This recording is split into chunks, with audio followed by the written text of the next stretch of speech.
Bien, aujourd'hui, on va parler d'un problème important qui est la manière dont on construit un espace des états pour un système qui est composé de sous-systèmes. Alors, on verra le cas simple où on a 2 qubits, puisque maintenant on connaît le qubit. Alors, avant ça, je vais juste faire un tout petit récapitulatif sur le spin, parce qu'on était un peu pris par le temps la dernière fois. Il y a un point sur lequel je voudrais insister. Donc, je vous rappelle qu'on a introduit le spin via cet objet un peu spécial, et c'est là-dessus que je voudrais revenir justement. Donc, vous avez un vecteur d'opérateur. Qu'est-ce que c'est que ce truc-là? Alors faites attention, ceci n'est pas un opérateur, mais un vecteur dont les composantes sont des opérateurs. C'est un truc un peu bizarre, mais la façon dont ça fonctionne, c'est que... Alors, oui, on avait vu que pour la... Bon, je ne vais pas le mettre tout de suite pour la particule spin and me. Donc, c'est un vecteur de l'espace tridimensionnel standard, sauf que ces composantes ne sont pas des nombres, comme un vecteur standard, mais sont des opérateurs. Hein. Donc, c'est essentiellement, si on exprime dans une base cartésienne, sur un repère orthonormé x, y, z, chacune de ces composantes est un opérateur, et ce qu'il faut entendre par là, c'est que si vous regardez la composante de ce vecteur d'opérateur, truc bizarre, justement je vais commenter, sur un vecteur unitaire U, eh bien ça vous donne simplement, si U lui-même a pour coordonnées UX, UY, UZ, eh bien ça, là pour le coup, c'est un opérateur qui est simplement l'opérateur UX, SX, plus UY, SY, plus UZ, SZ. Donc c'est ça en fait le sens mathématique de cet objet-là, c'est que simplement, enfin c'est une façon de résumer, c'est une façon de collecter plusieurs opérateurs, donc 3, s'agissant d'un vecteur à 3 dimensions, et en fait une infinité par combinaison linéaire via cette formule-là. Donc prenez ça à la limite comme une définition de ce vecteur-là. Alors ce qu'on a vu, c'est que les objets quantiques sont caractérisés par un moment cinétique intrinsèque. Je vais l'appeler moment angulaire, je préfère moment angulaire. En français, on dit cinétique, mais c'est un héritage regrettable. Les anglo-saxons disent angular momentum, c'est bien mieux. Donc, moment angulaire intrinsèque,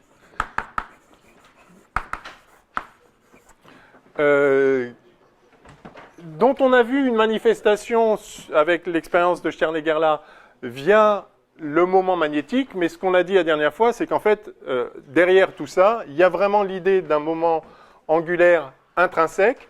Alors, ce qu'on a vu, c'est qu'il y a...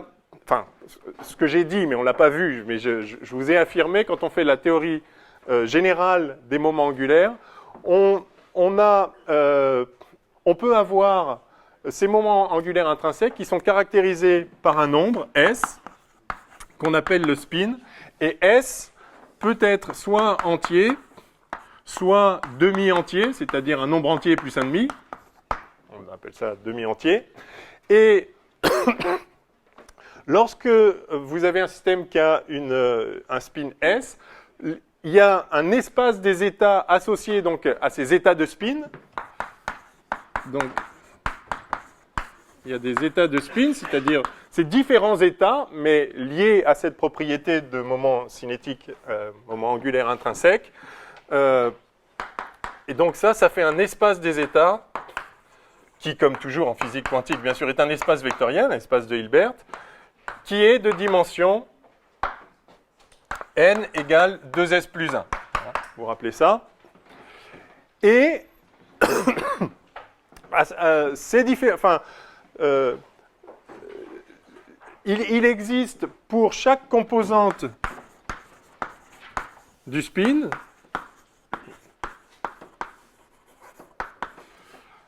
un certain nombre de valeurs propres, c'est-à-dire de valeurs bien définies possibles ou de résultats possibles lorsqu'on mesure la composante en question. Et il y en a, c'est un espace dimension 2n plus 1, il y a donc 2n plus 1 vecteurs propres, valeurs propres pour chaque opérateur auto-adjoint. Donc il y en a 2n plus 1, et ces composantes-là sont très précisément, en fait, donc moins s fois h bar, moins s plus 1 fois h bar, etc., etc., et puis jusqu'à s h bar, c'est-à-dire plus s h bar, donc s moins 1 h bar, et puis s h bar. Et si vous regardez, là, il y en a bien 2s plus 1, donc tous ces états propres en fait, sont associés à des valeurs propres différentes. Alors, et puis on a vu que le moment, enfin l'espèce de norme au carré de ce truc-là, c'est-à-dire si vous faites S scalaire S, en quelque sorte, vous allez avoir Sx carré plus Sy carré plus Sz carré. Et ça, on a vu de manière très générale, enfin, on a dit, et on l'a calculé dans le cas du spin 1,5, ça, c'est en fait égal à un multiple, c'est proportionnel à l'identité. Et en fait, c'était S facteur de S plus 1 H bar carré fois l'identité. Donc ça, c'est un opérateur qui est proportionnel à l'identité. Bien. Alors, on a vu, avec l'expérience de Sternegger là, le cas particulier d'un spin 1,5 pour lequel l'espace vectoriel des états a donc une dimension 2 fois 1,5 plus 1, c'est-à-dire 2. Donc pour le spin 1,5, l'espace vectoriel est de dimension 2, et donc on peut représenter les vecteurs comme des vecteurs colonnes dans une certaine base, où vous choisissez une base quelconque. Alors on avait pris la base plus dans la direction Z et moins dans la direction Z, et on peut exprimer n'importe quel vecteur d'état comme une combinaison linéaire de ces vecteurs-là. Et donc ce qu'on a vu dans ce cas particulier, c'est que le vecteur spin, mais je mets vecteur entre guillemets, vecteur en ce sens-là, était en fait h bar sur 2 fois le vecteur des matrices de Pauli.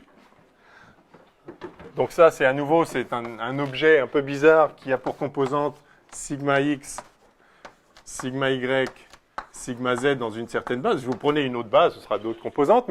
Et ces vecteurs, ces matrices-là, en fait, enfin ces opérateurs, sont, lorsqu'on les écrit dans la base plus z moins z, avec ces coordonnées-là, ça, ce n'est rien d'autre que la matrice sigma 1 de Pauli, 0, 1, 1, 0.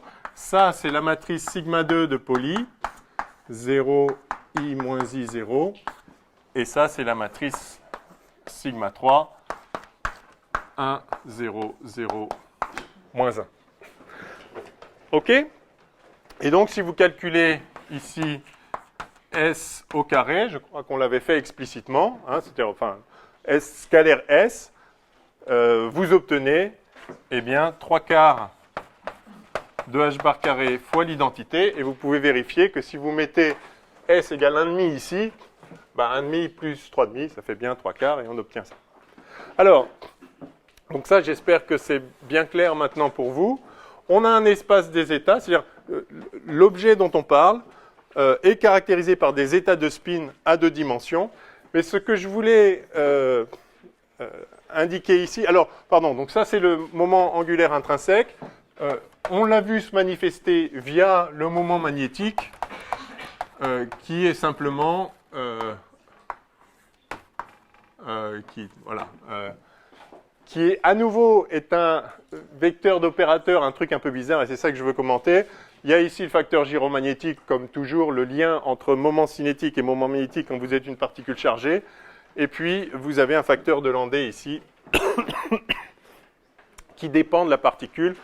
Je ne commande pas le détail de la physique qu'il y a derrière, mais peu importe. C'est juste parce que on a vu cette propriété qui est un espace vectoriel des états de dimension 2 sous-jacent à l'objet qu'on étudie, les atomes d'argent pour la première expérience de Schrödinger là. On voit ça via un moment magnétique, mais ce qui est vraiment quantifié dessous, c'est ce moment cinétique. Alors, ce que je veux vraiment que vous réalisiez, c'est qu'on parle de vecteur moment magnétique, de vecteur moment cinétique, mais ce vecteur n'est pas une grandeur physique au sens ordinaire. Quand vous avez en physique classique un corps et vous le faites tourner autour d'un axe, d'accord ?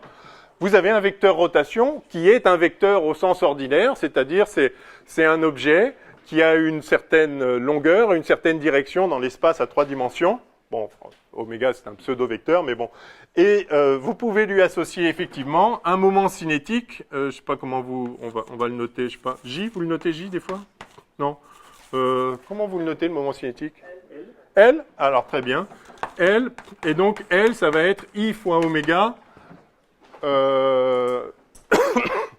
Alors normalement, s'il n'y a pas les symétries qu'il faut, ceci c'est le tenseur d'inertie, mais enfin, mettons qu'on tourne autour d'un axe fixe.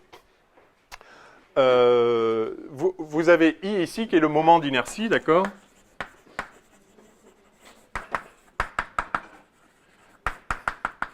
Et ça, c'est le vecteur rotation. Et donc, vous avez aussi un vecteur ici, moment cinétique, qui est un vecteur qui pointe dans une certaine direction et qui a une certaine norme. Par conséquent, ce vecteur a des composantes, il a 3 composantes, Lx, Ly, Lz, qui sont des nombres, des composantes différentes dans différentes bases, mais dans la base x, y, z, voilà ce vecteur. Donc, ça, c'est ce à quoi on a l'habitude, c'est un vrai vecteur qui a des composantes suivant les différents axes. Dans notre cas ici, on a vu que les grandeurs physiques n'avaient pas toujours des valeurs bien définies dans les différents états que peut prendre le système. Vous vous rappelez la grandeur G, qui pouvait prendre comme valeur bien définie G1, G2, Gn. Ça, c'est un état qui a la valeur bien définie G1. Ça, c'est un état qui a la valeur bien définie G2. Mais si je prends alpha G1 plus bêta G2, eh bien, il n'a pas de valeur bien définie pour la grandeur G. Alors, dans le cas du spin admis qu'on a vu, chaque composante du spin est une grandeur physique.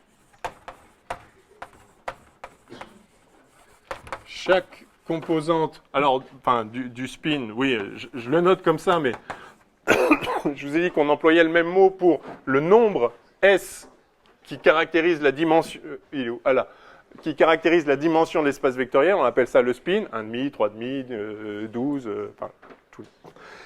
Et le vecteur lui-même est plus exactement donc la composante de ce vecteur. Alors, chaque composante du spin, donc, cet objet-là, c'est-à-dire dans une certaine direction, est une grandeur physique au sens quantique, c'est-à-dire qu'on peut la représenter comme un opérateur hermitien qui a donc des vecteurs propres et des valeurs propres associées.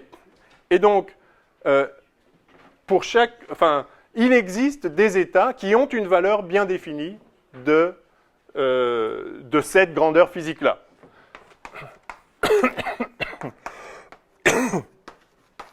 Il existe des états à valeur bien définie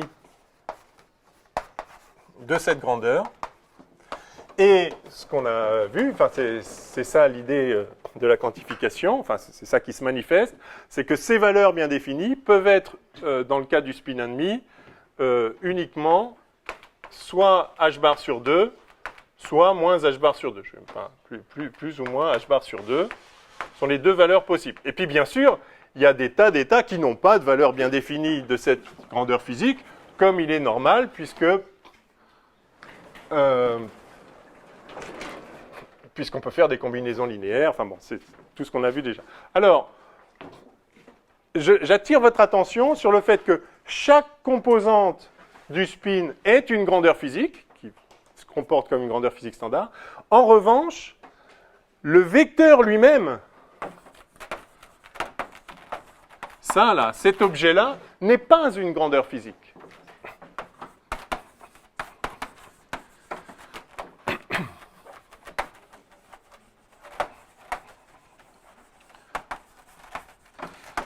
Il n'y a pas de vecteur moment cinétique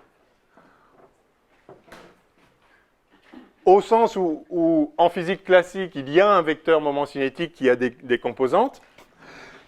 C'est pas juste qu'il y a des états qui n'ont pas une valeur bien définie de ce vecteur. C'est qu'il n'y a aucun état qui a une valeur bien définie de cette chose-là. À chaque composante de ce vecteur, ou projection de ce vecteur sur un axe, il existe des états qui ont une valeur bien définie de cette projection, mais il n'existe pas d'états qui ont une valeur bien définie du vecteur lui-même, du coup je mets vraiment des guillemets, au sens où ces états auraient une valeur bien définie des trois composantes à la fois. Pour chaque composante, certains états ont une valeur bien définie, d'autres non.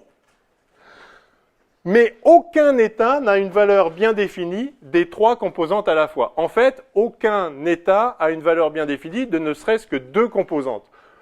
On a déjà vu ça, en fait. Je ne l'avais pas dit explicitement, c'est pour ça que je tenais à le faire là. Tout simplement parce que les composantes...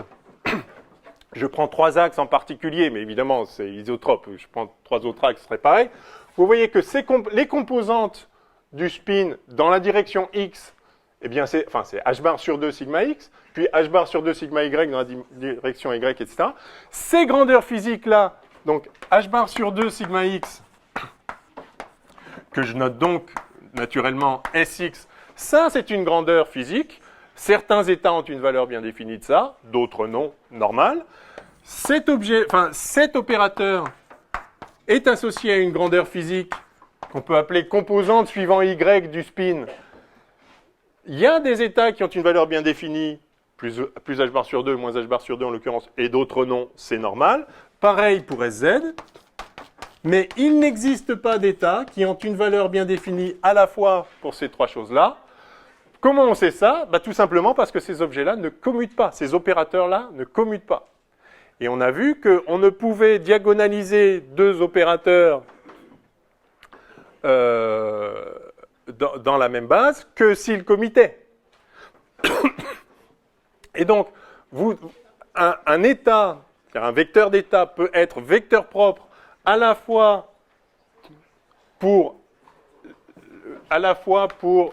l'opérateur A et l'opérateur B que si AB égale BA. Or, sigma x, sigma y n'est pas égal à sigma y, sigma x. Je vous rappelle que sigma x, sigma y, c'est égal à 2i sigma z. Hein? Vous avez vu ça en TD. Et donc, en fait, si vous regardez donc la composante du spin lui-même, sigma x ne commute pas avec sigma y. C'est égal ça à en fait i h bar z. Hein, juste c'est h bar sur 2 fois là, h bar sur 2, et donc ça fait h carré sur 4, ça fait h bar sur 2. Donc ça, c'est ce qu'on avait vu aussi la dernière fois. Ça, c'est la relation de commutation fondamentale pour le moment cinétique. Donc, vraiment, il n'y a pas une grandeur physique associée au vecteur spin. Si c'était une grandeur physique, alors il y aurait des états qui ont des valeurs bien définies et d'autres non. Mais là, non, il n'y a pas d'état qui a une valeur bien définie. Et d'ailleurs, effectivement, même mathématiquement, cet objet-là, ce n'est pas un opérateur qui agit sur un vecteur. C'est une collection de trois opérateurs qu'on met sous forme vectorielle, justement parce que, c'est ce qu'il y a tout là-haut, justement parce qu'on peut déterminer des composantes en faisant le produit scalaire avec une direction. Et chaque composante est une grandeur physique. C'est un opérateur, une matrice. Mais ça, c'est pas une matrice, c'est une collection de matrices. qui forme un vecteur dans le sens où je l'ai dit là, c'est la composante dans une certaine direction, c'est ce truc-là scalaire, au sens du produit scalaire ordinaire dans l'espace 3D, scalaire la direction, mais ça n'est pas une grandeur physique, et de fait, il n'existe pas d'états qui ont une valeur bien définie du vecteur. Oui. Mais dans le cas où il y a un vecteur avec seulement une composante selon x bien définie, on doit encore prendre le module carré ou... Alors on peut toujours prendre le module carré, c'est-à-dire dans tous les états psi, donc le module carré, lui, c'est un opérateur, hein, c'est l'opérateur sx carré plus sy carré plus sz carré. Et en fait, comme il est multiple de l'identité, on a vu que c'était 3/4 de h bar carré i, en l'occurrence, pour un spin and demi. C'est une grandeur physique bien définie. C'est un opérateur qui est hermitien. Bon, c'est l'identité, donc il est trivialement hermitien. Et donc, là, d'ailleurs, comme c'est l'identité, vous voyez qu'en fait, tous les états ont une valeur bien définie de ce S bar carré. De ce S chapeau carré, vecteur carré. Okay. Et justement, tous les états ont la même valeur, et c'est pour ça qu'on peut caractériser un système donné par sa valeur, cette valeur-là, et donc par son spin, hein, puisque ça, du coup, là c'est pour un spin and demi, mais de manière générale, on peut montrer qu'on a quelque chose comme ça, hein, fois l'identité. Et ce nombre S, du coup, ne changera jamais, puisque tous les états ont la même. Donc, si vous passez d'un état à un autre, vous allez garder le même SK. Oui. Mais on pourrait dire directement que S ne peut pas être inobservable parce qu'il ne change pas. Si on a un système, S est déjà donné, non? S ne change pas. Ah ben, non, mais ça, c'est inobservable, ça. Ça, c'est inobservable. C'est un opérateur hermitien. C'est inobservable au sens où vous pouvez... c'est une grandeur physique qui peut caractériser votre système. Alors effectivement, si vous avez un électron, la valeur de cette grandeur-là, pour cet électron, c'est 3/4 de h bar carré, et ça ne changera pas. Mais c'est une grandeur physique. Je voulais dire S égale S, le vecteur, il ne change pas quand on mesure comme ça ou comme ça. Donc, ah ben si, il change. Enfin, ça... Son vecteur, il ne change pas, il est donné pour un système, donc il ne peut pas être... Pourquoi il est donné pour un système? Non mais une grandeur physique, la grandeur physique, elle est ce qu'elle est, et sur différents états, elle va donner différentes valeurs. C'est-à-dire, à chaque état correspond une certaine valeur de cette grandeur physique. De la même façon, à chaque état correspond... Enfin, classiquement, à chaque état correspondrait une certaine valeur de Sx. Alors, en l'occurrence, ce qu'on voit en physique quantique, c'est que les états, soit ils ont une valeur de Sx, et alors c'est soit plus h bar sur 2, soit moins h bar sur 2, soit ils n'en ont pas. Il y a des états qui n'ont pas de valeur. Mais S, aucun état n'a une valeur de S vecteur. Pour avoir une valeur de S vecteur, il faudrait avoir une valeur de chaque composante. Et ça, c'est absolument impossible. Si vous avez une certaine valeur bien définie dans une direction, alors vous n'en avez pas dans aucune autre direction. Oui. Ça ne devrait pas être IH carré sur 2. Où ça? Là? C'est-à-dire qu'une seule fois sur H par sur 2. Ça ne devrait pas être 2 fois. Non, il y a 2 ici. Si vous faites h bar sur 2 fois ça, h bar sur 2 fois ça, vous allez avoir 2 h bar carré sur 4, c'est-à-dire h bar sur 2, et ça donne ça. Enfin, h bar carré sur 2. OK? Bon, voilà, c'est tout ce que je voulais rajouter. Est-ce que vous avez des questions là-dessus? Ça va? Alors, on va passer maintenant, donc ça c'est bien, on a vu le qubit. Oui, donc, ce qu'on voit, c'est que du coup, un spin and demi est un qubit, puisqu'un spin and demi a un espace vectoriel des états associés au spin, donc de dimension 2s plus 1, c'est-à-dire 2 fois 1,5 plus 1, donc de dimension 2. Donc, comme son espace vectoriel dimension 2, eh bien, c'est en fait le plus petit système, enfin, le système le plus élémentaire qu'on puisse considérer. Il pourrait y avoir un espace vectoriel de dimension 1, mais du coup, ça veut dire qu'il n'y a qu'un seul état, et donc on ne peut rien en faire. Donc, c'est un qubit, un spin 1,5 est un qubit. Donc, c'est assez... Enfin, par chance, cette expérience de Scherneger-là nous a fait, en fait, travailler avec le plus simple des systèmes quantiques possibles, celui qui n'a que 2 dimensions. Alors, maintenant, ce qu'on va faire, c'est qu'on va considérer des systèmes plus compliqués, et on va commencer par associer en fait 2 spins 1,5, chacun a un espace vectoriel de dimension 2 associé à ses états de spin, et la question c'est quels sont les états du système global, du système des deux spins 1,5. Alors, et là on va voir des belles choses.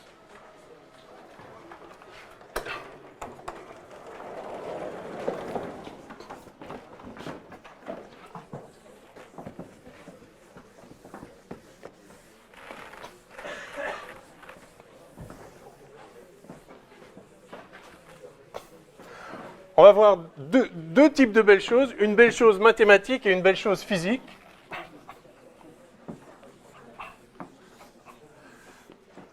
Toutes les deux avec des implications vraiment très importantes. Alors, j'en suis au combien? Grand 4? Grand 5 peut-être bien. Grand 4?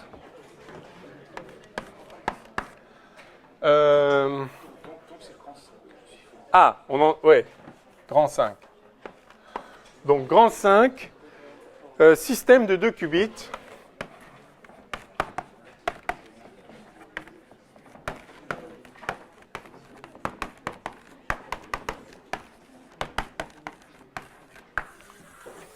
Donc, ce qu'on va voir là est valable pour n'importe quel système, enfin, pour n'importe quel type de qubit. On a vu un type de qubit qui est un spin 1,5, mais il y a d'autres types de qubits possibles. Peu importe, on va rester abstrait. On sait maintenant qu'on sait en vrai faire des qubits. Donc, peu importe, on va considérer 2 types de qubits quelconques. Enfin, 2 qubits d'un type quelconque, et on va voir comment les combiner. Alors, je vais commencer par une approche un peu intuitive de l'espace des états.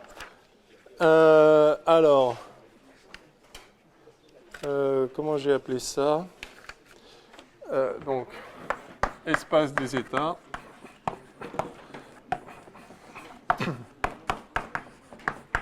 Du système.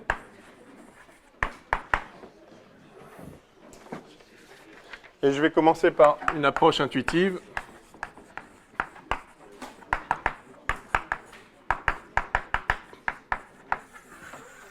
Et puis on va formaliser ça mathématiquement avec le fameux produit tensoriel dont on a déjà parlé, qu'on va enfin introduire de façon rigoureuse. Et vous allez voir, c'est très beau. Alors,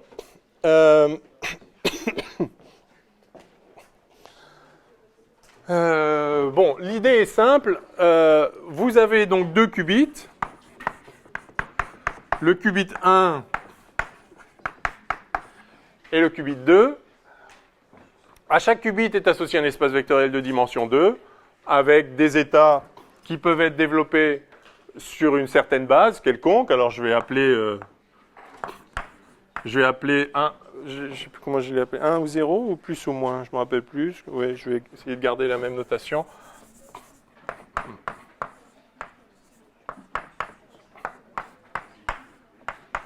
Alors je vais mettre un petit indice 1, enfin un superscript ici, 1, pour dire que je parle du qubit 1. Donc je prends 2 vecteurs de base, je les appelle plus et moins, peu importe, ça peut être des composantes de spin si c'est un spin 1,5, mais ça peut être n'importe quoi.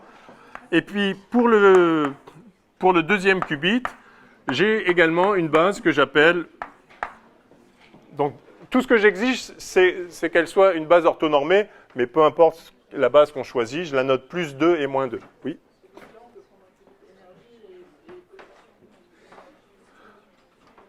Non, on prend un système qui a un espace vectoriel des états de dimension 2, quel qu'il soit. Par exemple, un spin 1,5, les états de spin sont de dimension 2, mais ça peut être un photon avec des états de polarisation, soit rectiligne comme ça, soit rectiligne comme ça, cette dimension 2. Ça peut être n'importe quelle façon de faire un qubit. il y a 1000 façons de faire des qubits. Donc c'est un système dont l'espace des états est de dimension 2. Donc, je peux exprimer tous les états comme des combinaisons linéaires de deux états de base pour n'importe quelle base. OK? Et donc la question maintenant, c'est très bien, ça me définit les états du premier qubit.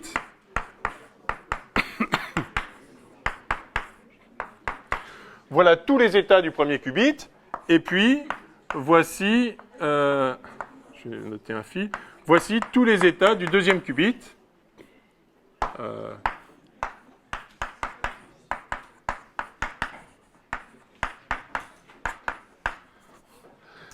Oui.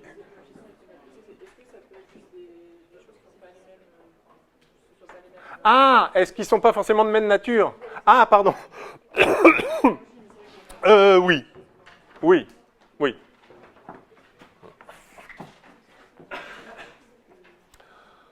OK, donc ça, ce sont tous les états possibles du premier qubit. Ça, ce sont tous les états possibles du deuxième qubit. Quels sont les états possibles du système de 2 qubits? Très intuitivement, on se dit que parmi les états possibles, il y a par exemple l'état où le qubit 1 est dans l'état plus et le qubit 2 est dans l'état plus aussi. Ça, c'est un état possible du système. Puis un autre état possible du système. Alors celui-là, je vais le noter. Alors justement, je vais décider de le noter. C'est ce qu'on a fait dans les tout premiers cours, sans trop justifier cette notation. Toujours pas d'ailleurs. Je décide de noter cet état comme ceci. D'accord. Ça, c'est juste une notation pour dire que je considère l'état du système global correspondant au premier dans l'état A+, et au deuxième dans l'état plus.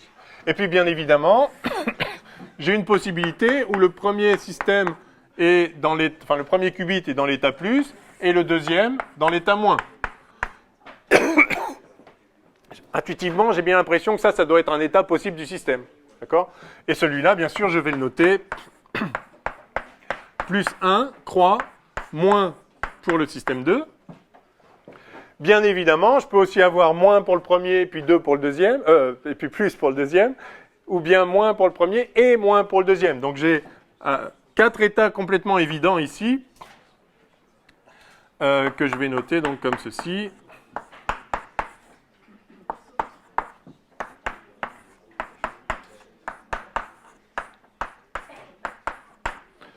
Voilà 4 états tout à fait standards, dont on se dit bien qu'ils doivent exister dans l'espace des états.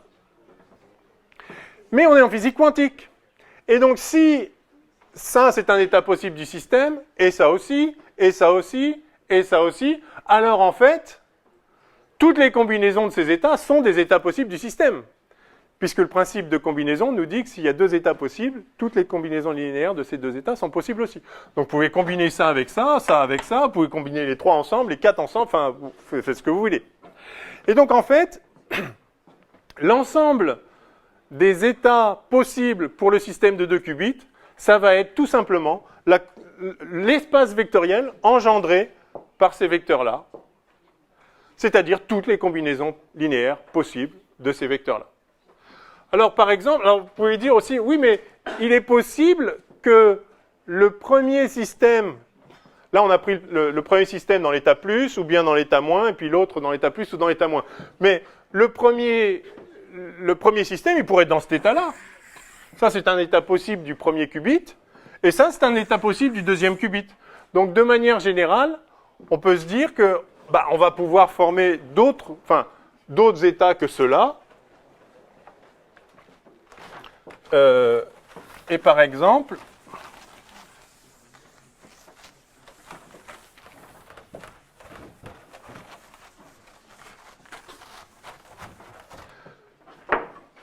de manière générale, je vais avoir l'état, je peux avoir un état enfin, oui, un état du système global qui est alpha 1 plus bêta 1 moins.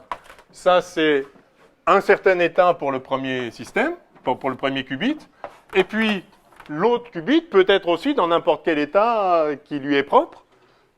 C'est-à-dire, par exemple, enfin, pour une certaine valeur de alpha 2 et bêta 2, cet état-là. Plus bêta 2 moins.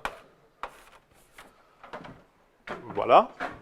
Oui? Est-ce que le produit tensoriel, on peut le faire dans l'autre sens, c'est-à-dire d'abord mettre l'état 2? Oui. On pourrait choisir de mettre le 2, enfin, le 2 d'abord. Il faut choisir une convention au début. Le premier dont on parle, c'est celui-là, et le deuxième, c'est celui-là. On peut le faire dans l'autre sens. C'est conventionnel.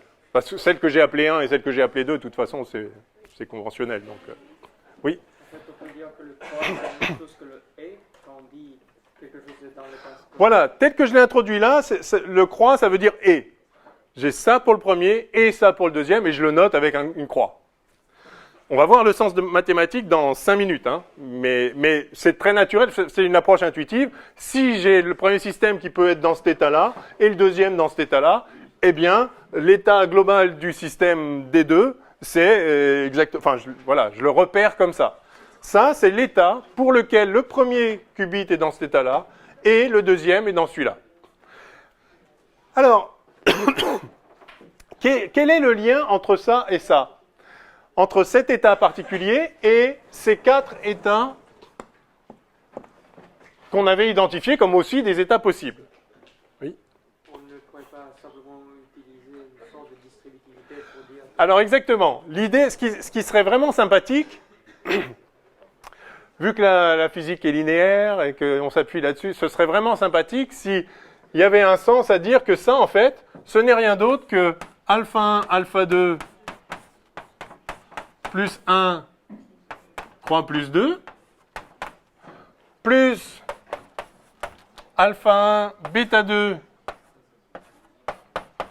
plus 1, croix moins 2, etc. Plus bêta 1, alpha 2, moins 1, croix plus 2. Plus, oui, bêta 1, bêta 2, moins, moins.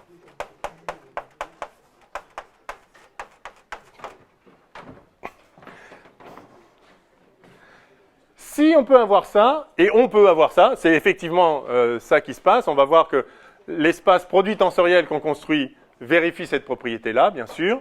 Enfin, bien sûr, c'est assez naturel et par chance, c'est le cas. Du coup, on voit qu'en fait, cet état-là, c'est-à-dire l'état tout à fait naturel à attendre dans lequel le premier qubit est dans cet état-là et le deuxième dans cet état-là, en fait, comme vous le voyez, ce n'est rien d'autre qu'une combinaison linéaire de ces 4 vecteurs-là. Donc, si vous avez ces 4 vecteurs-là, on est d'accord, ce sont 4 états particuliers du système, et vous voyez que vous pouvez reconstruire avec ces 4 états-là, juste par combinaison linéaire, n'importe quel état du système où vous avez n'importe quel état pour le premier et n'importe quel état pour le deuxième. Donc, oui. Pardon? Alors, pour dire qu'ils sont orthogonaux, il va falloir définir un produit scalaire, bien sûr. Mais oui, on va définir un produit hermitien dans lequel ces états-là sont orthogonaux, bien sûr.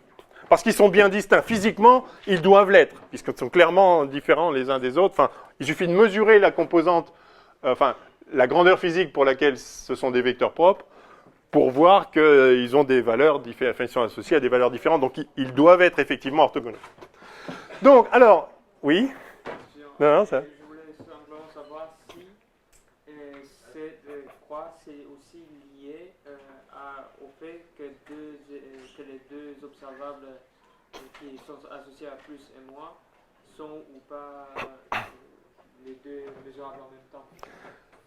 Oui, alors, dans la mesure où elles ne s'appliquent pas au même système, elles sont en principe, enfin, elles vont commuter, donc oui, mais il va falloir expliquer ce que ça veut dire. Donc, je vais construire doucement, mais on va arriver à ça.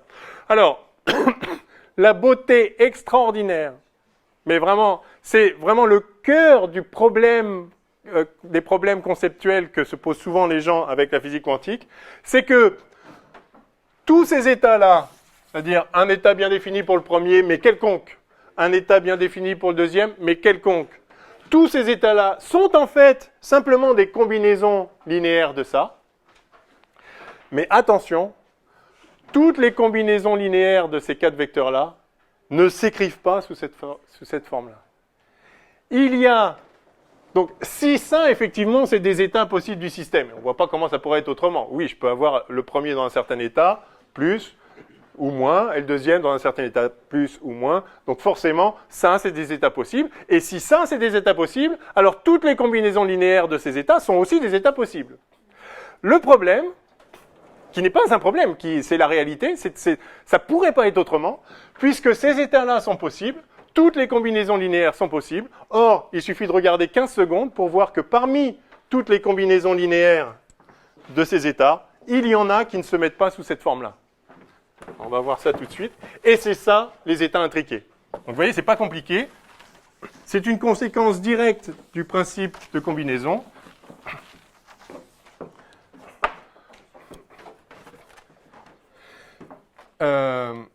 Donc, si plus, moins, plus, si plus, moins, plus et moins existent, alors toutes les combinaisons linéaires alpha plus croix plus bêta plus croix moins plus gamma moins croix plus delta moins croix moins. J'ai laissé tomber les 1 et 2. Le premier, c'est le 1 et le deuxième, c'est le 2. Donc, tous, ça, ce sont des états possibles. Donc, quel que soit alpha, bêta, gamma, delta dans C, ceci est un état possible du système.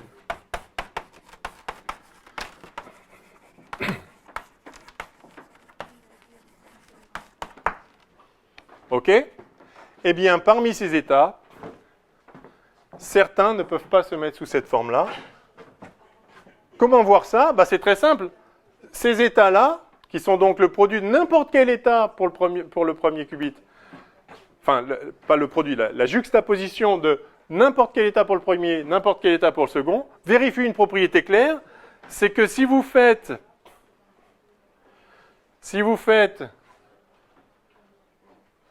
ça fois ça, donc le coefficient du deuxième fois le coefficient du troisième, pardon, ça vous donne alpha 1, alpha 2, bêta 1, bêta 2, c'est pareil que le produit de ça et ça. D'accord ? Tous ces états-là vérifient le fait que le coefficient des deux vecteurs de base en rouge, enfin le produit des coefficients des deux vecteurs de base en rouge est égal au produit des coefficients des deux vecteurs de base en vert. Or ici, je peux avoir n'importe quelle combinaison. Donc, si alpha delta est différent de bêta gamma, alors c'est même pas la peine de chercher à factoriser, à mettre ça comme un produit de deux facteurs, vous n'y arriverez pas. Tous les états sous la forme état bien défini pour le premier système, état bien défini du deuxième, vérifient le fait que les coefficients du développement sur la base que j'ai mentionnée vérifient alpha delta égale bêta gamma. Or, c'est très facile de prendre des alpha bêta gamma delta dont les produits alpha delta et bêta gamma seraient différents. Et en fait, vous voyez bien que vous pouvez en fabriquer une infinité d'états comme ça, d'états quelconques comme ça qui ne vérifient pas ça. Et donc, ça veut dire quoi, ça ? Ça veut dire que les états qui sont sous cette forme-là, qui existent, puisque chacun individuellement existe, donc la combinaison linéaire existe, ces états-là qui ne vérifient pas ça, ne se mettent pas sous cette forme-là, Et donc, lorsque le système est dans cet état-là, avec ça, il est impossible d'identifier l'état du premier et l'état du second. Quand je dis il est impossible de l'identifier, c'est pas assez fort. C'est qu'il n'y a pas d'état bien défini pour le premier et d'état bien défini pour le second. Donc, il existe, pour le système de 2 qubits, il existe des états pour lesquels chaque qubit est dans un état à lui, qui peut être une combinaison des 2 vecteurs de base, ok, standard. Mais il existe aussi des états du système de 2 qubits pour lequel il n'y a pas d'état de chacun des qubits individuellement. Donc le système de 2 qubits, c'est plus que la juxtaposition de ces deux qubits avec chacun qui peut avoir un état particulier. Il y a en plus, tous ces états-là sont possibles, mais il y a en plus des états pour lesquels on ne peut plus distinguer les 2 qubits. Et donc il n'y a plus de qubits en fait. Il y a un système global qui a un état parfaitement bien défini, celui-là, qui est un état comme un autre, d'accord? C'est juste, ça pointe dans une certaine direction dans l'espace vectoriel à 4 dimensions ici, d'accord? C'est un état parfaitement défini qui a rien de mystérieux, hein.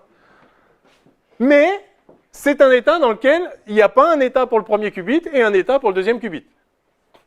Ouais, pardon, ouais.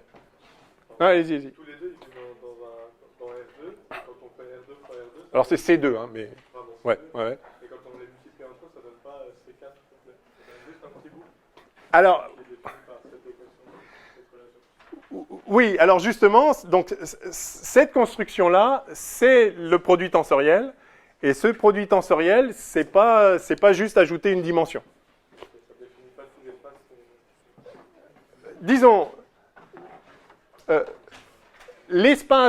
l'espace vectoriel des états est défini comme l'espace vectoriel engendré par ces 4 vecteurs qui peuvent être considérés comme des vecteurs de base. Bien sûr, on peut prendre aussi une autre base, mais cette base-là en est une. Et donc, effectivement, dans cet espace vectoriel de dimension 4, il y a des états qui ne sont pas de cette forme-là.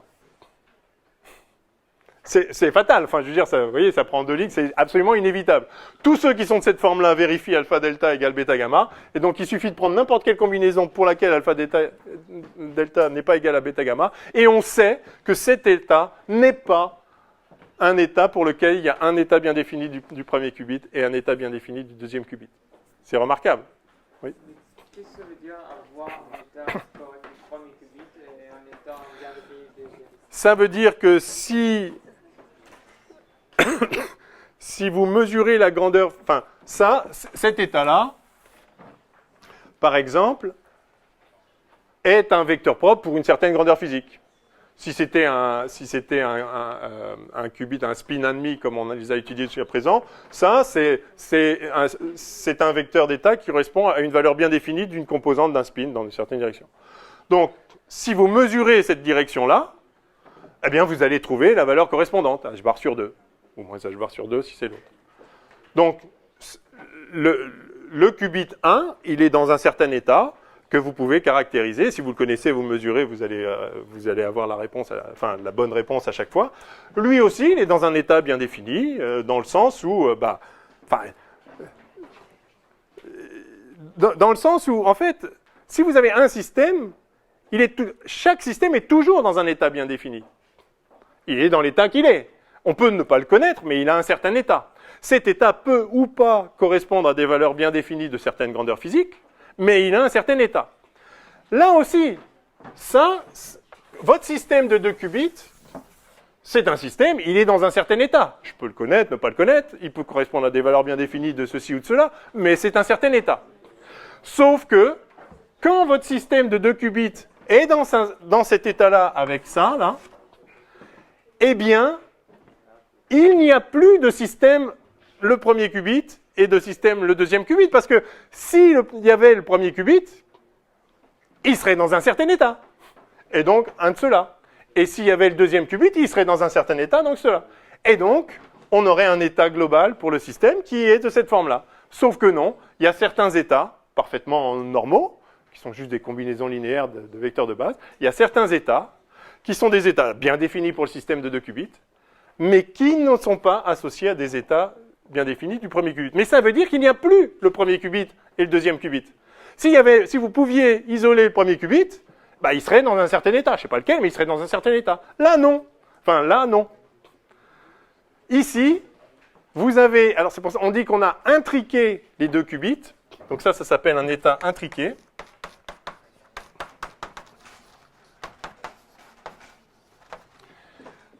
Et dans un état intriqué, il n'y a pas de qubits.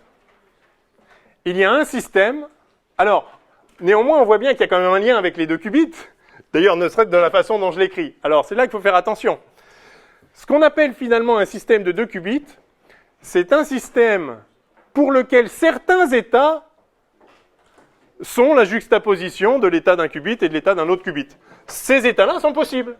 Au sein de mon système global, qui est la réunion des deux qubits, enfin, je l'ai construit comme ça, ce système-là, je peux dire que c'est deux qubits dans la mesure où il existe des états qui manifestent deux qubits. Mais il existe aussi des états qui ne manifestent pas de qubits. S'il y avait deux qubits, chacun serait dans un état. Non. Là, il n'y a pas un état bien défini pour chacun des qubits. Donc quand on considère deux sous-systèmes, de façon générale, qubit ou pas qubit, quand on considère deux sous-systèmes, ça veut dire quoi en fait? Qu'est-ce qui nous permet de dire qu'un système est composé de sous-systèmes? Bah, ça veut dire qu'on peut les identifier. Si je dis ici que j'ai deux craies, parce qu'en fait, pour dire j'ai deux craies, j'ai déjà fait l'abstraction de plein de choses et je suis capable de considérer une craie et une autre. Je suis capable de les isoler. Je suis capable de considérer cette craie-là indépendamment de celle-là et de voir qu'elles sont là les deux ensemble, en même temps, dans la réalité. Mais vous voyez donc que pour définir un sous-système, il faut être capable d'isoler des parties, par définition. Mais ce qu'on voit en physique quantique, c'est que parler de systèmes composés, c'est effectivement être capable de distinguer des parties, mais ça ne peut pas se faire de façon générale. Vous pouvez dire que vous avez un système composé si il existe des états de ce système qui fait apparaître deux parties distinctes. Comme par exemple ces états-là. Cet état-là, pour le même système, cet état-là fait apparaître deux parties distinctes. Celle-là et celle-là, chacune dans son état, c'est deux parties distinctes. Je peux faire une mesure là-dessus, une mesure sur les deux. Enfin, quand le système est dans cet état-là, je vois manifestement qu'il y a deux parties distinctes. Mais quand il est dans cet état-là, il n'y a pas de parties distinctes. Donc en fait, la décomposition d'un système en sous-systèmes n'est pas aussi évidente que ce qu'on croit classiquement. Et c'est ça qui pose problème, c'est que quand on travaille avec des systèmes intriqués, ben on se retrouve, on n'a pas les outils de pensée adéquats parce que on veut penser en systèmes séparés alors qu'ils ne sont pas séparés. Il n'y a qu'un système. Oui.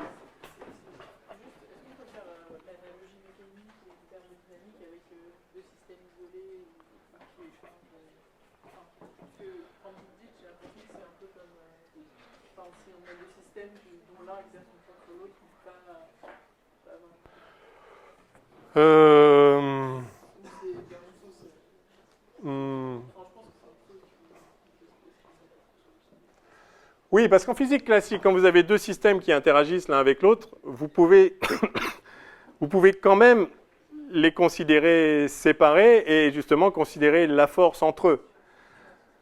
Là, le problème, c'est que dans cet état-là, il n'y a pas de système. Il n'y a juste pas de système. Vous ne pouvez pas dire que le premier interagit sur le deuxième. Il n'y a pas de système. Mais c'est un système dont certains états manifestent deux systèmes. Donc il y a quand même un sens à dire que c'est deux qubits. Enfin, je ne sais pas, il faudrait trouver d'autres mots. Là, on est piégé par le langage. Disons que c'est un biqubit. Voilà, ça c'est un biqubit. Ce biqubit a des états qui manifestent deux qubits, mais pas que. Il y a aussi des états qui sont des états de biqubit, qui sont ce qu'ils sont. Alors, quand un biqubit manifeste des états dans lesquels il n'y a pas de qubits, on dit qu'en fait les deux qubits qui pourraient y avoir sont intriqués. Mais en fait, on a un état intriqué du biqubit. Ok? Bon, alors donc ça c'était l'approche intuitive. Enfin, tout ce que j'ai dit est absolument correct. Simplement, maintenant, on va donner un sens mathématique à ce croix-là et voir qu'effectivement, ça se passe bien comme ça. Et voilà. Donc, on va construire mathématiquement le produit tensoriel, donc l'espace des états produit tensoriel. Deuxièmement, alors... ouais. On pourrait dire simplement qu'on a un nouveau système créé par le but. Oui, mais déjà, si vous dites c'est un nouveau système créé par le 2 qubits, vous supposez que vous partez des 2 qubits. Donc vous avez déjà isolé les 2 qubits, mais en fait... Alors, si vous partez de 2 qubits effectivement distincts, et vous pouvez les faire interagir, et maintenant, oui, vous le considérez ensemble, et c'est un biqubit. Mais ce biqubit a des états très spéciaux, des états tout à fait standards en tant que biqubit. C'est un système qui a un espace des états, voilà. Mais dans ces états spéciaux, dans ces états normaux du biqubit, il y a des états qui n'ont pas d'état particulier pour chaque qubit.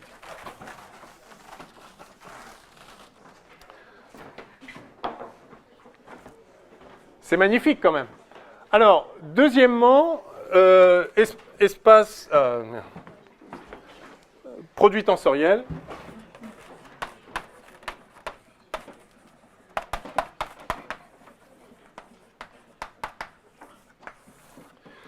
Parce que bon, je vous ai dit que ça se passait comme ça, c'est assez naturel, encore une fois. Hein.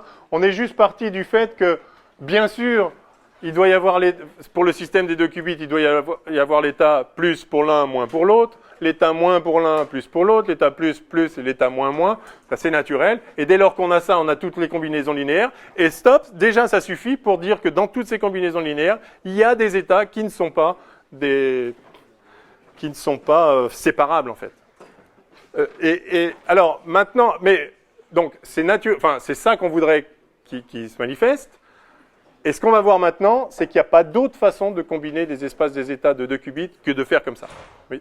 En fait, est-ce qu'on ne peut pas dire que cette existence des états intriqués est équivalent à dire, d'une manière analogue, au fait qu'il y a des états qui n'ont pas une valeur exacte, sauf qu'ici, il y a des états du système des 2. Voilà, qui n'ont pas une séparation bien définie entre les deux sous-systèmes.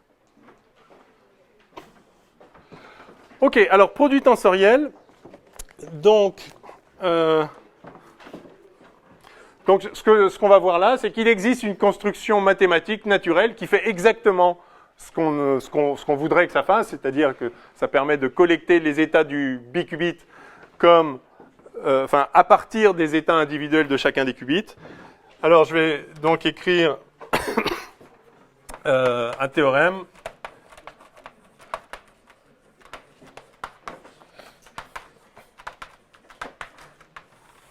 Théorème et définition. Alors je vais être très général. Oublions même les qubits, prenons 2 systèmes quelconques qui ont chacun un espace vectoriel qui est l'espace des états. Donc, c'est un théorème mathématique, donc j'oublie même que ça désigne des systèmes physiques. Je prends 2 espaces vectoriels. Alors, donc théorème.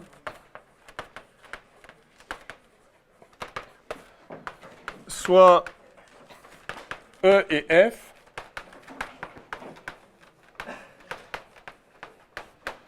Deux espaces vectoriels.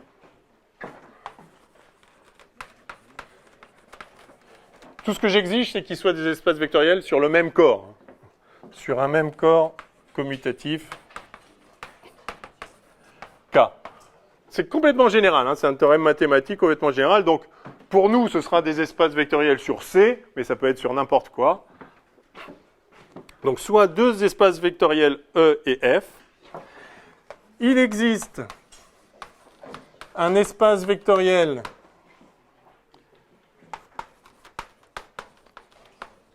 qu'on notera E croix F et une application bilinéaire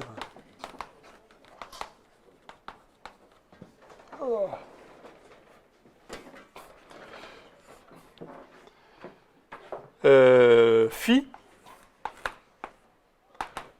noter là. Donc, une application bilinéaire de E croix F dans E croix F. Enfin, le premier croix, c'est juste quand... Enfin, si vous avez un vecteur... Enfin, un vecteur X de l'espace vectoriel E et un vecteur Y de l'espace vectoriel F. Cette application associe un élément de ce nouvel espace vectoriel dont je dis qu'il existe, enfin dont le théorème dit qu'il existe. Donc, le théorème dit que si vous prenez deux espaces vectoriels sur un certain corps, vous pouvez former un autre espace vectoriel et obtenir une application bilinéaire des deux espaces vectoriels dans celui-là, qui vérifie la propriété suivante. Ayant la propriété suivante.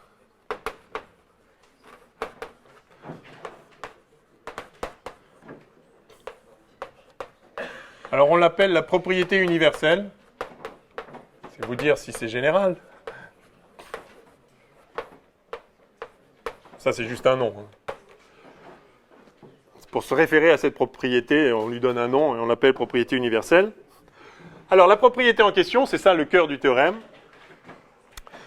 Pour toute application bilinéaire,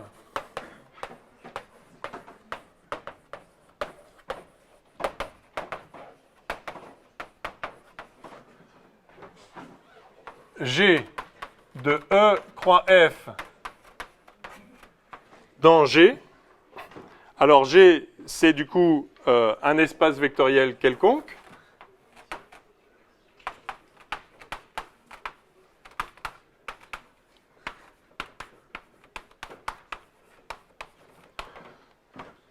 Ça peut être R puissance, ça peut être R12, ça peut être R, ça peut être C, ça peut être n'importe quel espace vectoriel, ça peut être l'espace vectoriel des matrices NP, enfin n'importe quoi. Donc vous avez deux espaces vectoriels et vous avez, donc E et F, vous avez une application bilinéaire de ces deux espaces vectoriels dans l'autre, hein, c'est-à-dire que à chaque X et Y, vous faites un certain G de X et de Y, donc c'est une fonction de deux variables, tout simplement. Donc elle est bilinéaire, hein, c'est-à-dire qu'elle est linéaire en X et linéaire en Y, et elle va dans n'importe quel espace ici. Okay, donc complètement général. Donc la propriété universelle, c'est pour toute application bilinéaire de E croix F dans G, il existe une unique application linéaire qu'on va noter G tilde,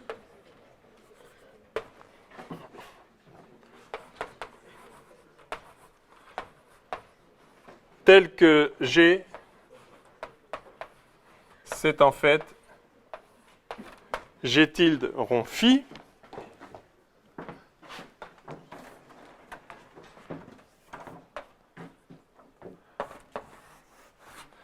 c'est-à-dire, hein, ça veut dire quoi que G, c'est G tilde rond phi? Ça veut dire, enfin, c'est la définition de la composition, hein, ça veut dire que G de X et de Y, c'est en fait G tilde de phi de X et de Y. Alors l'application G tilde, donc vous voyez qu'elle c'est une application de phi de XY, c'est-à-dire de E croix F,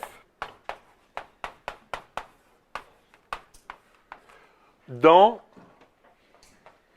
G, dans l'image du petit g. Alors, voilà le théorème, on va le commenter. Soit vous avez l'habitude des mathématiques et ça vous parle en tant que tel, sinon je vais l'expliciter et vous allez voir que c'est très simple, c'est très beau, c'est miraculeux. Ça a l'air magique, mais c'est vrai. Ceci est vrai.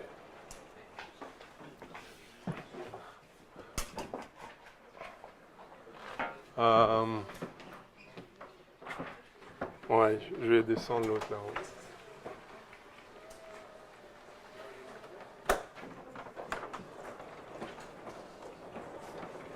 Allez.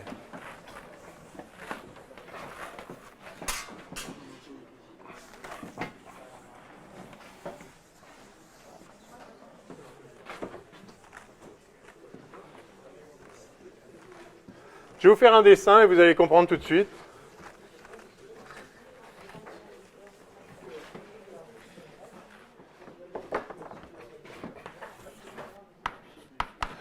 Vous avez un premier espace vectoriel E.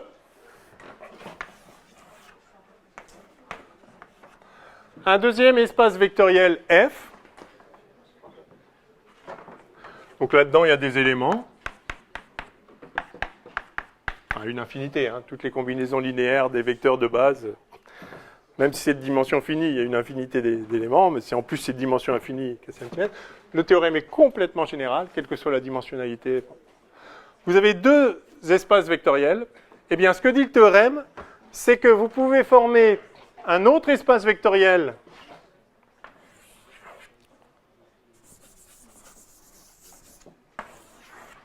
E croix F. Enfin, on le note E croix F. Vous pouvez former un autre espace vectoriel tel que, quelle que soit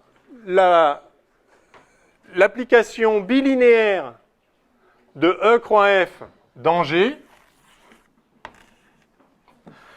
Alors, c'est quoi une application bilinéaire de E croix F dans G ? C'est un truc qui prend un élément de E, un élément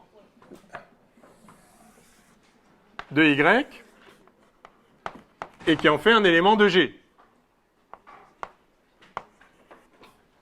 D'accord ? Ça c'est l'application G. Enfin, en fait, voilà, j'ai noté, c'est G de X, Y. Donc, quelle que soit l'application qui prend deux éléments là pour en faire un là, mais de façon linéaire, linéaire dans la première et linéaire dans la deuxième, c'est-à-dire que maintenant, si vous faites G de alpha x1 plus bêta x2 et de Y, ça va donner alpha G de x1 Y plus bêta G de x2 Y. D'accord ? Donc, pour n'importe quelle fonction G, qui prend deux éléments qui en fait un, vous pouvez en fait trouver une autre implication, G tilde, telle que G de xy, c'est G tilde de phi de xy, c'est-à-dire qu'en fait, vous pouvez passer par cet espace-là, A,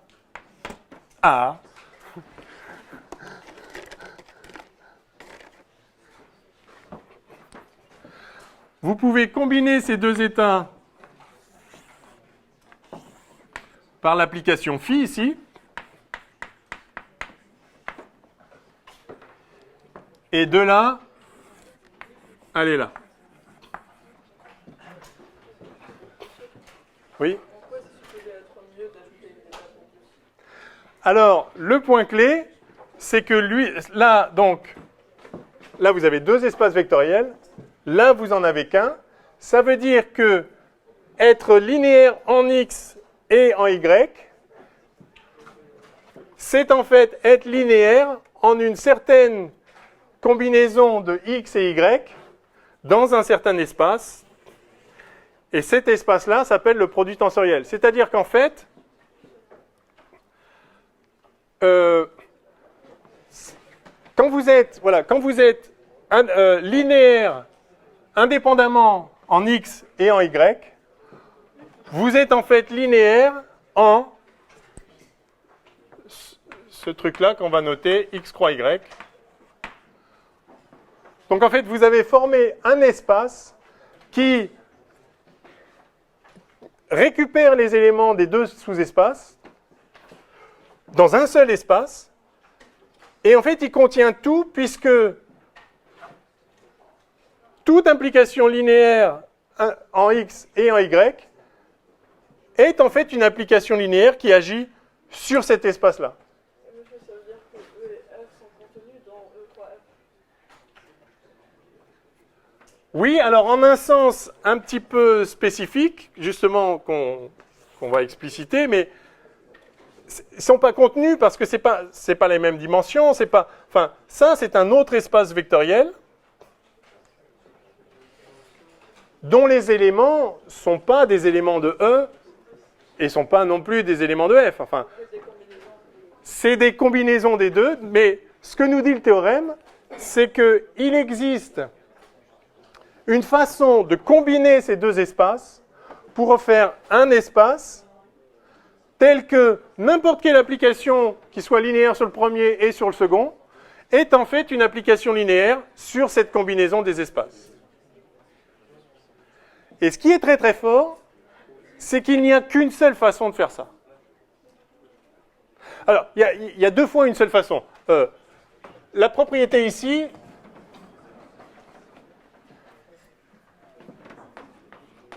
d'accord, pour chaque application G,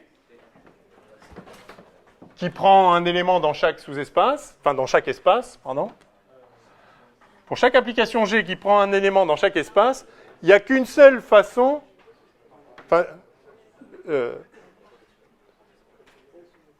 chaque application définit une application bien définie de cet espace-là dans cet espace-là. C'est-à-dire que si, au lieu de travailler séparément avec ces deux espaces, on décide de travailler avec cet espace qui les combine d'une façon particulière, alors on ne perd rien, puisque toute application linéaire sur l'un et sur l'autre indépendamment se traduit par une et une seule application.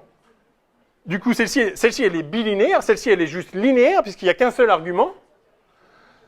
Se traduit donc par une application linéaire de cet espace qui combine les deux autres dans celui-là. Donc, on voit bien que cet espace combine les deux en préservant toutes les propriétés de linéarité. Une application bilinéaire devient une application linéaire simple de cet espace dans celui-là. Oui ? Alors, la dimension de E croix F, c'est la dimension de E fois la dimension de F.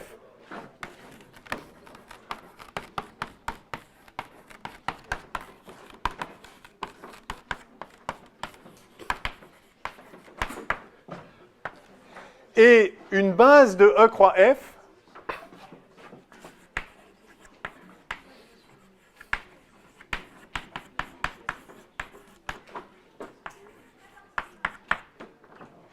est,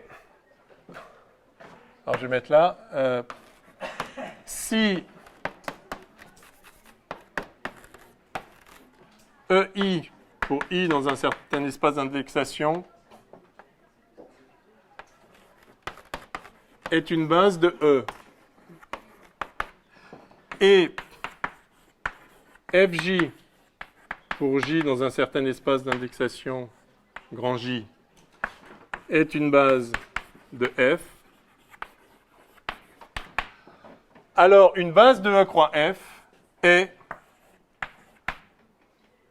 EI croix EJ à ce sens-là, hein, c'est-à-dire au sens de l'application phi ici, qui a deux éléments quelconques, l'un dans E, l'autre dans F, associe un élément dans cet espace vectoriel E croix F, qu'on note X croix F, mais c'est un élément. Et donc, donc vous voyez que ça c'est un élément qui combine d'une certaine façon deux éléments quelconques là. Si je prends les éléments d'une base là-dedans et les éléments d'une base là-dedans, que je les combine de cette façon-là, le théorème nous dit qu'il existe un phi qui fait ça. J'obtiens donc les éléments combinés EI croix EJ, et ça forme une base. Alors du coup, pour I et J dans I croix dans I croix J. Ah oui, FJ, pardon, merci. Oui. EI croix FJ. Voilà. Ça, donc, une base de E croix F est ça. Donc, ceci, évidemment, il y a d'autres bases, hein, il y a une infinité de bases possibles, mais ça, c'en est une. Si vous avez une base de E et une base de F, eh bien, la combinaison 2 à 2 de ces vecteurs vous donne, en fait, une base de cet espace-là, qui est sympathique. Et donc, on voit bien qu'effectivement, la dimension, c'est le produit des dimensions, puisque là, pour chaque vecteur EI, vous pouvez le combiner à tous les EJ, donc J fois plus, oui. Est-ce qu'on a E qui appartient à E croix F ou F qui appartient à E croix F? Non, non, non, non, non. Non, non, pas du tout. Ça, c'est un espace vectoriel qui a des éléments. Ça aussi, mais d'abord, la dimension de cet espace-là n'est pas la même que la dimension de celle-là, c'est le produit. Donc, non, non, non. Un élément de E n'est pas un élément de E croix F. Un élément de E, c'est un vecteur de l'espace E. Si E est un espace vectoriel de dimension 3, ben ça, c'est un vecteur que vous pouvez représenter par 3 composantes. Si celui-là, il est de dimension 2, celui-là est de dimension 6. Donc, un vecteur dimension 3, ce n'est pas un vecteur dimension 6. Par contre, on peut lui associer... Enfin, non, on y viendra. Non, mais ce n'est pas un élément de... Non, non, non, non, on ne peut pas dire que c'est contenu, vraiment pas. Oui. Mais est-ce qu'on peut dire que E croix F avec un cercle, c'est la même chose, c'est approximativement la même chose que E croix F sans le cercle, donc c'est cartésien avec une autre somme et un autre produit? Non, parce que quand on écrit E croix F là-haut, c'est juste la collection, enfin c'est juste, vous avez un élément dans l'un, un élément dans l'autre. Oui, ce que dit le théorème, c'est qu'à ces deux éléments, vous pouvez les combiner, mais disons, vous pouvez les combiner pour en faire un élément d'un autre ensemble, un autre espace vectoriel qu'on note E croix F. Le premier n'a pas de structure particulière. Le premier, c'est juste, vous prenez deux éléments dans deux ensembles. Le deuxième, c'est un espace vectoriel que vous avez fabriqué et qui vérifie la propriété universelle, c'est-à-dire que à chaque application G, linéaire dans lui et dans lui, vous pouvez attribuer une unique application qui va au même endroit, mais en partant d'un élément de cet espace vectoriel. Ouais. Oui, oui, tout à fait. Par exemple, quand on a dit qu'on mesurait la grandeur G, on a dit qu'il y avait l'état du système et puis l'état de l'instrument de mesure. Hein? On avait vu que, par exemple, on mesure G1, et puis on avait mis croix, l'instrument de mesure a vu G1. Plus G2, croix, l'instrument de mesure a vu G2. Et bien ça, c'est un état intriqué, dans lequel il n'y a pas un état bien défini, ni pour le système, ni pour l'instrument de mesure. Il y a un état bien défini pour le système global, instrument de mesure et système, qui est celui-là, mais qui n'est pas séparable en deux. Mais donc, vous voyez, pour répondre à votre question, vous voyez que la dimensionnalité de cet espace-là et de celui-là n'ont rien à voir. C'est deux systèmes différents qui s'intriquent dès lors qu'on les fait interagir, en fait. Dès lors qu'on ne peut plus les considérer a priori comme deux sous-systèmes distincts. Dès lors qu'ils interagissent, a priori, on est obligé de considérer le système global. Dans ce système global, il y a des états où chacun a son propre état, mais pas que. Il y a justement tous les états intriqués.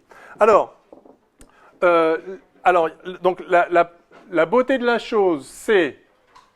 Donc, il existe un moyen de combiner deux espaces vectoriels quelconques pour en faire un autre espace vectoriel qui conserve toutes les propriétés de linéarité. C'est-à-dire, il n'y a qu'une... Donc, il est possible de construire un... Donc, si maintenant, ça, c'est l'espace des états d'un certain système, ça, c'est l'espace des états d'un autre système, eh bien, il est possible de fabriquer un espace qui combine ces deux espaces des états, qui va donc être l'espace des états du système combiné, tel que toute la linéarité qui peut se manifester sur l'un et sur l'autre, sur l'un ou sur l'autre, mais indépendamment, se traduit par une linéarité qui s'applique au système combiné et à ses états propres. C'est extraordinaire qu'il existe une chose comme ça, que ce soit possible effectivement, à partir de deux espaces vectoriels chacun avec son espace des états, enfin, chaque système avec son espace des états, il est possible de concevoir un espace qui englobe tout ça et qui conserve la propriété de linéarité de la physique. Parce que c'est linéaire dans lui et linéaire dans lui, mais c'est linéaire dans la combinaison des deux aussi. Alors que cette fonction g, elle peut agir sur x d'une façon d'une façon quelconque, sur y d'une façon quelconque, et différente. Mais on peut quand même passer par cet espace-là, qui combine les états de l'un et de l'autre, de façon à ce que cette façon linéaire, donc bilinéaire d'agir sur x et sur y, c'est une façon linéaire d'agir sur une seule variable, un seul vecteur de cet état combiné. C'est remarquable que ce soit possible, et ce qui est encore plus remarquable, c'est que cette construction est unique. Le théorème mathématique nous dit que non seulement il est possible de combiner les espaces vectoriels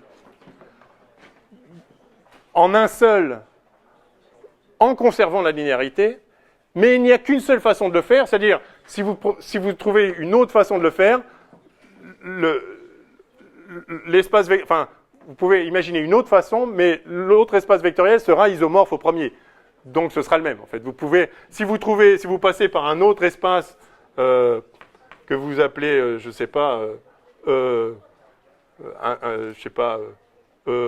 vais l'appeler union comme ça, je sais pas.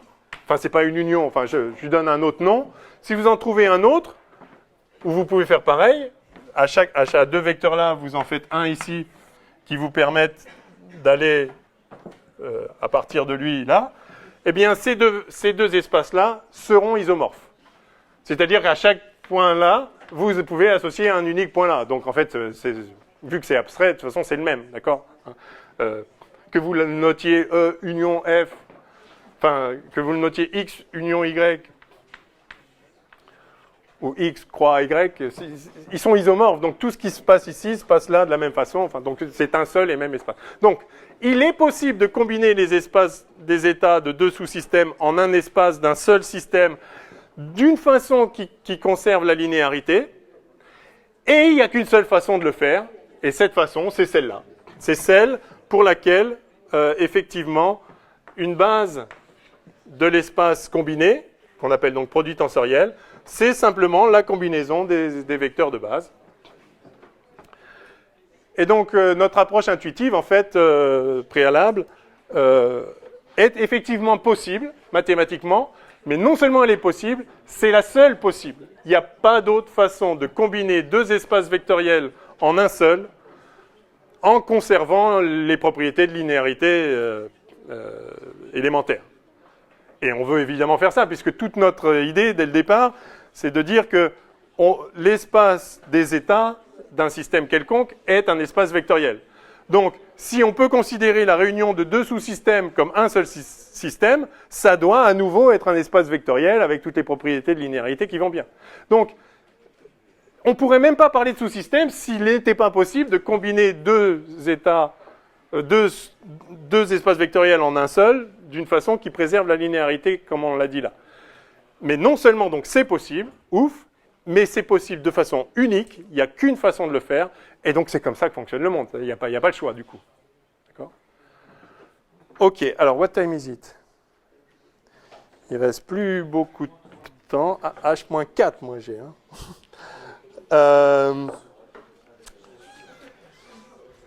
Alors...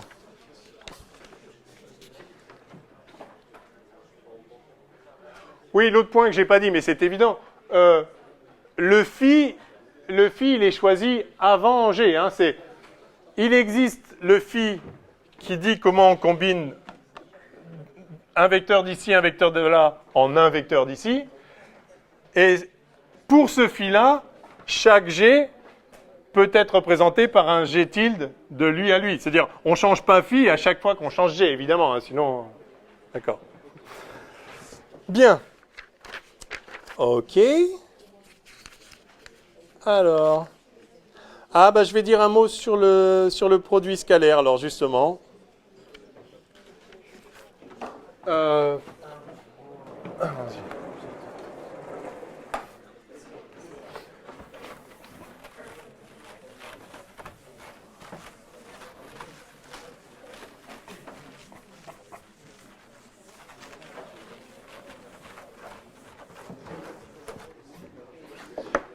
Ah oui, soit dit en passant, le fait que... Ouais. Donc, ça forme un espace vectoriel qui a ça pour base. C'est-à-dire que donc, tous les vecteurs de E croix F s'écrivent comme combinaison linéaire de ces vecteurs de base. Donc, je vais le noter, psi égale somme sur i des alpha ij, enfin, somme sur i et sur j, donc i dans l'espace d'indexation i, j dans l'espace d'indexation j, de ei croix fj. Donc tous les vecteurs s'écrivent comme ceci. Le fait que c'est distributif, là, comme vous disiez tout à l'heure, que si on a alpha E1 croix F1 plus bêta E2 croix F1, que ça c'est égal à alpha. Donc ça c'est une combinaison linéaire de vecteurs de E croix F. Donc c'est un vecteur de E croix F. Et ce vecteur de E croix F, c'est en fait celui-là.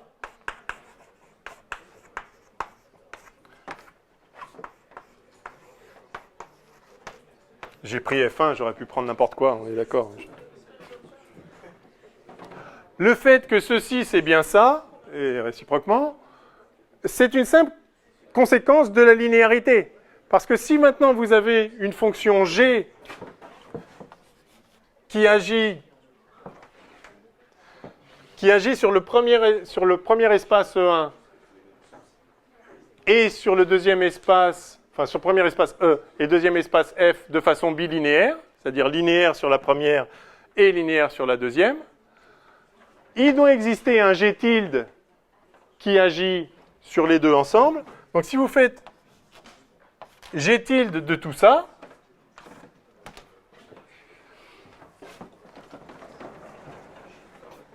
ça doit être égal à G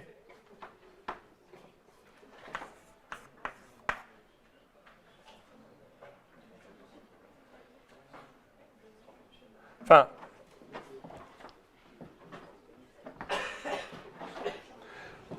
G tilde appliqué à ça, ça doit être G de ça et de ça. Or, G est linéaire sur la première variable et sur la deuxième, et donc ça va donner ça. Bon, je ne l'écris pas, vous voyez. Hein. Donc, le fait que ce soit distributif, c'est juste parce que on a une fonction qui doit être bilinéaire, c'est-à-dire linéaire sur chacun, et donc c'est la conséquence immédiate. Hein. Donc, la propriété agréable dont on voulait... au départ, elle est contenue dans la construction, hein, donc c'est évidemment une bonne chose aussi. Alors, tous les vecteurs s'écrivent comme ceci. Parmi ces vecteurs,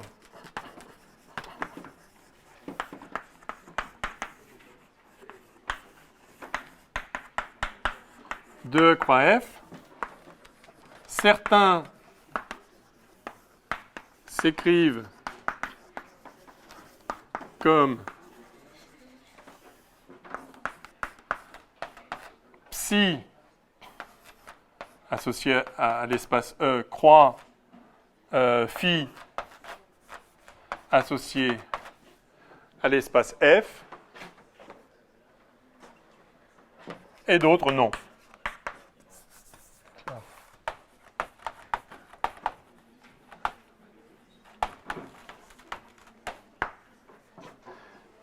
Et ceux pour lesquels ce n'est pas le cas s'appellent des états intriqués.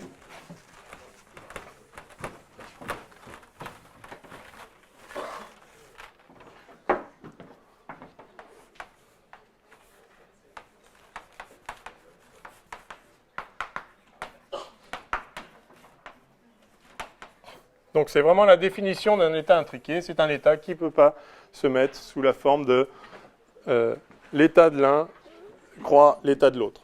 Alors, on appelle donc on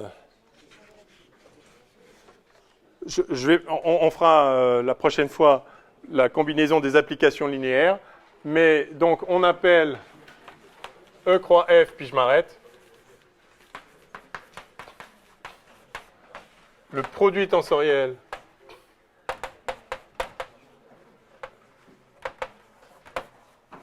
de E et F. Alors faites attention au vocabulaire parce qu'on appelle aussi, et on appelle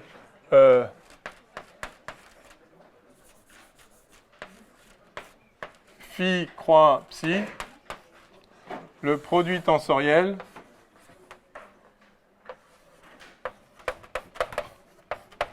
des états phi et psi. C'est-à-dire que c'est le même mot, on parle du produit tensoriel de deux espaces vectoriels et le produit tensoriel de deux vecteurs, de deux éléments des espaces vectoriels. C'est le même mot et on va même utiliser le même mot pour parler du produit tensoriel de deux applications linéaires. Bon. Mais c'est la même application, absolument. Mais bon, quand on parle du produit tensoriel, on peut dire le produit tensoriel de deux espaces ou de deux vecteurs. Ok, donc on ne se voit pas la semaine prochaine, c'est ça? C'est triste. Donc vous pourrez méditer ces états intriqués et puis donc le lundi de la rentrée, on verra comment ça se manifeste. Il y a des choses un peu subtiles.